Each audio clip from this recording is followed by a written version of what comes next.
Rally रद्द हो गई, जिस पर सियासी घमासान मच गई।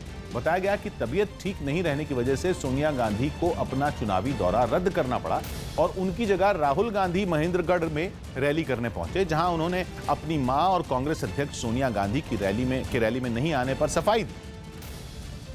सोनिया जी को आना था, मगर उनको थोड़ा सा वायरल हो गया तो उन्होंने मुझसे कहा कि मैं यहाँ उनके लिए आज आपसे मिलने, आपसे बातचीत करने आऊं।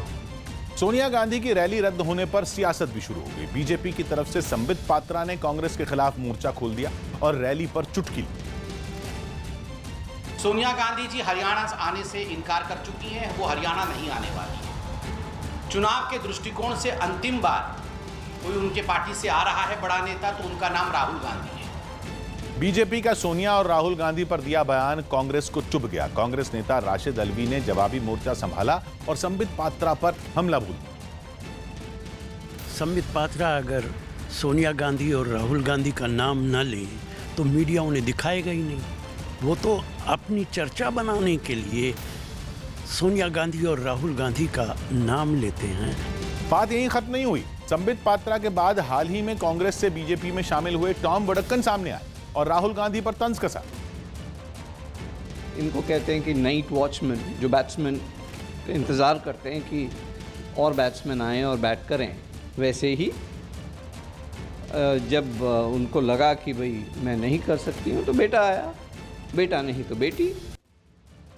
बौद्ध धर्म के अनुयायियों के लिए दिल्ली के सफदरजंग रेलवे स्टेशन से आईआरसीटीसी की special Buddhist circuit tourist train 8 दिनों के लिए टूर पर रवाना होगी। ये ट्रेन यात्रियों को अलग अलग बौद्ध धर्म स्थलों के दर्शन करवाएगी और 26 अक्टूबर को दिल्ली लौट आएगी। इस ट्रेन में यात्रियों की सुविधा का पूरा ध्यान रखा गया है। हर कोच में साफ सफाई के साथ यात्रियों के पढ़ने लिखने के लिए भी खास इंतजाम किए गए हैं। यहाँ पर जो है 4 लोग सो सकते हैं, बेहतरीन सीटें हैं, डस्टबिन लगा हुआ है, ऊपर की बर्थ पर चढ़ने के लिए सीढ़ियाँ बनी हुई हैं। हर एक बर्थ के साथ में बैठने के लिए चेयर्स दिए हुए हैं ताकि लोग बैठ करके यहाँ कुछ पढ़ भी सकते हैं। बुद्ध से जुड़े साहित्य यहाँ पर रखे हुए हैं।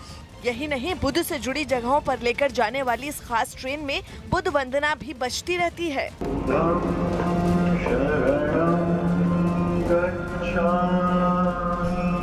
इस ट्रेन में यात्रियों के खाने के लिए अलग से जगह बनाई गई है, जहां सभी तरह के पकवान यात्रियों के पसंद के मुताबिक उन्हें परोसे जाने की सुविधा भी है। ये डाइनिंग हॉल है जहां पर 56 लोगों के बैठने की जगह है और शानदार खाना मिलता है। वेज से लेकर नॉनवेज तक हर तरह का भोजन जो भी सैलानी पसंद करे वो जो है भोजन ऑफर किया जाता है। आईआरसीटीसी ने इस ट्रेन के जरिए लोगों को अलग अलग बौद्ध धर्म स्थलों के दर्शन किफायती किराए में करवाने की बात कही।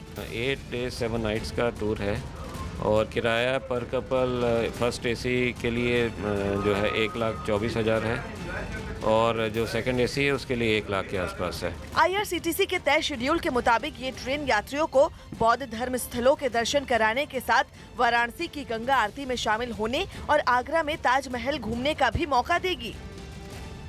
दुनिया भर में टेरर फंडिंग पर नजर रखने वाली संस्था FATF ने पाकिस्तान को ब्लैक लिस्ट में डालने के लिए 4 महीने की मोहलत दी। पाकिस्तान पिछले साल से ही FATF की ग्रे लिस्ट में और माना जा रहा था कि इस बार उसे ब्लैक लिस्ट में डाल दिया जाएगा, जिससे पाकिस्तान को दुनिया भर से निवेश मिलना और अर्थव्यवस्था को सुधारने के लिए कर्ज मिलना पूरी तरह बंद हो जाएगा। लेकिन चीन ने FATF में भी पाकिस्तान की मदद की और उसको ब्लैक लिस्ट होने से बचा लिया। FATF ने यह भी माना कि आतंकियों पर कार्रवाई के लिए पाकिस्तान को 27 कदम उठाने को कहा गया था, जिनमें पाकिस्तान ने केवल 5 कदम ही उठाए। FATF के चेयरमैन फिलहाल चीन के चांगमिन लियू हैं, जिन्होंने फैसले के बाद पाकिस्तान को अल्टीमेटम भी दिया और 2 टूक कहा कि अगर फरवरी 2020 तक पाकिस्तान ने आतंकी संगठनों के खिलाफ कार्रवाई नहीं की तो इस बार उसे ब्लैक लिस्ट में डाल दिया जाए। सावरकर को भारत रत्न देने के वादे पर मनमोहन सिंह के पलटवार से बीजेपी भड़क गई। एक दिन पहले चुनाव प्रचार में मुंबई पहुंचे पूर्व पीएम मनमोहन सिंह ने सावरकर की विचारधारा पर सवाल उठाए थे और उनकी विचारधारा को हिंदुत्ववादी करार दिया था। इतना ही नहीं, जब उनसे सावरकर को भारत रत्न देने के बीजेपी के वादे पर सवाल पूछा गया था तो उन्होंने इसका विरोध किया था। We are not in favor of the Hindutva ideology that Savarkar ji patronized and stood for. Manmohan Singh के इसी बयान पर बीजेपी तिलमिला गई और गृह मंत्री अमित शाह ने ट्वीट कर सावरकर को बड़ा देशभक्त बताया। साथ ही उन्होंने सावरकर के बहाने कांग्रेस को आड़े हाथ लिया। बहुत दुर्भाग्यपूर्ण है कि कांग्रेस पार्टी और कुछ ऐसे दल लगातार वीर सावरकर जी को बदनाम करने में लगे और उनकी योगदान को नहीं भूला जा सकता। कांग्रेस भी मनमोहन सिंह के बयान के बचाव में उतर आई और मनमोहन सिंह के बयान का समर्थन करते हुए सावरकर को भारत रत्न देने के बीजेपी के वादे का विरोध किया। मुखालफत आइडियोलॉजी की है। डॉक्टर मनमोहन सिंह ने भी यही कहा है कि हम उनकी आइडियोलॉजी के खिलाफ हैं और अगर सावरकर को भारत रत्न दिया जाता है तो इससे एक गलत संदेश जाएगा। वहीं सावरकर के पोते रंजीत सावरकर ने भी कांग्रेस के खिलाफ मोर्चा खोल दिया और सावरकर को इंदिरा गांधी के जरिए दिए गए सम्मान के बहाने कांग्रेस को घेरा कि एक कांग्रेस वाला दिखाया कि जो आज गांधी के कदम पर चल रहा है, उनके प्रिंसिपल पर चल रहा हो। और मैं तो कहता हूँ कि इंदिरा गांधी सावरकर जी की प्रिंसिपल चल रही थी। आप बता दीजिए इंदिरा गांधी ने गांधी के कौन से प्रिंसिपल पर चले। पटना में बाढ़ के बाद डेंगू के मरीजों की संख्या बढ़ने की वजह से नारियल पानी की मांग काफी बढ़ गई। डॉक्टरों के मुताबिक नारियल पानी पीने से डेंगू से पीड़ित व्यक्ति के प्लेटलेट्स बढ़ते हैं, जिस वजह से वहां नारियल की खपत में तेजी से इजाफा हो गया। वहीं नारियल बेचने वाले कारोबारी भी इससे काफी खुश दिखाई दिए। हालांकि वो पहले से ही कहीं ज्यादा नारियल मंगवाकर बेच रहे हैं, इसके बावजूद वो लोगों की मांग पूरी नहीं कर पा रहे।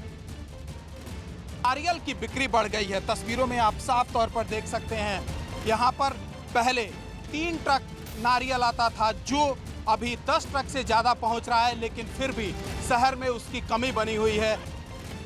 बाढ़ की वजह से राजधानी और आसपास के इलाकों में अब तक 2000 से ज्यादा डेंगू के मामले सामने आ चुके हैं। यही वजह है कि नारियल पानी की मांग भी लगातार बढ़ रही। इससे बहुत बीमारी भागता है। जॉन्डिस हो गया, लीवर हो गया, आपको डेंगू हो गया।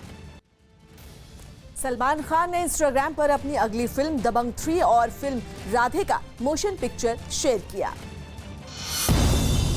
एक्टर सलमान खान ने इंस्टाग्राम पर अपनी अगली फिल्म दबंग 3 और film Radhe your most wanted भाई का वीडियो शेयर किया।